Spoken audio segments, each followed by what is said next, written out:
Who was going to take over from Xavi? Of course, would he stay? Would he go? In the end, of course, he left. And there was talk, wasn't there, Rafa Marquez coming up and taking charge of the first team. He's in charge of the second team at Barcelona.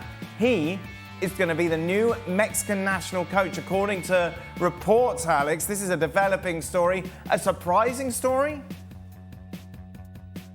Yeah, I think it's come as a surprise to Barca. They weren't expecting this, and this is clearly a coach they rate really highly. As you say, he was talked about as potentially being an internal successor to Xavi. He's done a good job with Barca B. By all accounts, they like the work that he's done, the kind of football that he plays. So to lose him, I think, would be a blow, and to have to look to bring someone else in to coach the B team. You can understand why he, as a Mexico legend, would want to go. And I think the plan is initially for him to be assistant coach, isn't it? And then to take over potentially maybe from 2026 onwards. So you can see why it's an attractive option for him. Although, also he might be turning down the chance potentially to long term to take over at Barca, or at least diminishing his chances of taking the top job at Barca. So it's a big decision for him. But yeah, I think this is a surprise as far as Barca are concerned. They'll be scrambling around at this stage, not that long left before the new season gets underway, and having to look for a new B team coach. Whether they would promote from within one of the youth team coaches or look elsewhere, I'm not sure.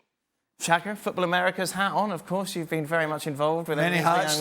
You've had a lot of hats this summer. It's been quite a summer. You've been superimposed onto their graphic. Yes, yeah, and quickly removed as soon as Football Shaq, America you want to finished. stay in Barcelona and live the life there instead of going to take over this mess? Listen, Hey, Mexico's nice. No, not at the moment, not with this team. But I mean, Rafa Marquez is Mexican to that point, and I understand the calling of anybody to coach a national team. He represented Mexico at the international level. I'm sure. if I ever get offered the Scottish job, I would be very proud. You just keep your phone on, Craig.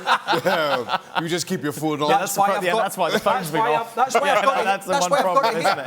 Shaq, and just in case. This could ring at any moment. If you leave mid-show, we know who called. Listen, if the Scottish FA call, I'll drop this show in a heartbeat. And that's why I'll wait. I'm sure you will. Right. I'm sure you will. You carry on. And it's an assistant role. Sorry, it will be assistant to Aguirre. That's what it will be. Yeah, but again, now that kind of calling to your national team, you feel maybe surpassed with Barcelona. I understand if you stay there, you up your chances of one day taking over. I just don't feel it's a call that you turn down. Right. At international level for a country that you represented with a World Cup on the horizon. So I may have just looked at that tweet rather briefly. So he's going there as it's going to be assistant to Javier Aguirre. This phone is not here for the assistant's job. You have a different phone? No, this is only for the top job.